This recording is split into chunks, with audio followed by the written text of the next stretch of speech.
Doc, bakit ganun? Nagpa-pimple injection na ako pero hindi pa din gumagaling yung pimples ko. So, alright guys. So, yung pimples natin kasi guys, meron siyang tinatawag na nidus of infection and inflammation. And ito po ay ang comedone.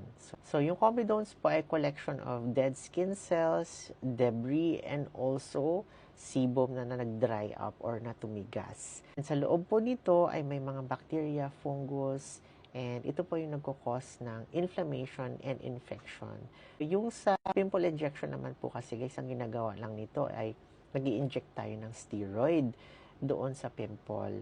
And habang hindi pa rin po natatanggal yung nidus of infection na yon, which is the comedones, magiging pabalik-balik po yung inflammation and infection doon sa area. Kaya hindi po matanggal-tanggal kahit nag-injection kayo ng steroid sa inyong pimples.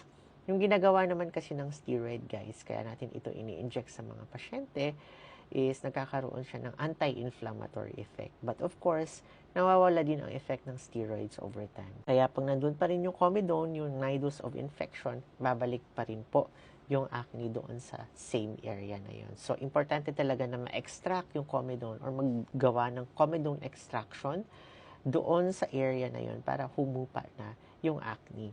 Ako guys, personally, hindi ako actually nag-i-inject ng steroid doon sa mga acne ng pasyente or hindi ako gumagawa ng pimple injection kasi may nanonotice ako na some patients nagkakaroon sila ng paglubog sa balat kung saan pinag-injection ng non-steroid or ng pimple injection before.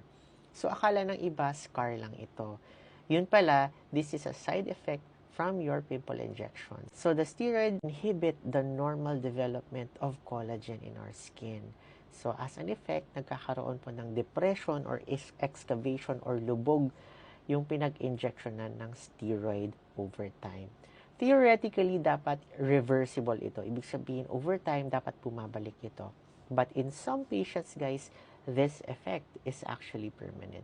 This is why I don't usually recommend and I don't do steroid injections anymore for my patients. So, if gusto natin na mas mabilis ang improvement ng ating mga acne, usually nire-recommend ko ang comedone extraction and clinical peel using your salicylic acid, azelaic acid, or mandelic acid, and in combination with your topical and oral anti-acne treatments po. Alright, so I hope this helps. For more acne tips, follow me and Basta Acne DMD. Bye!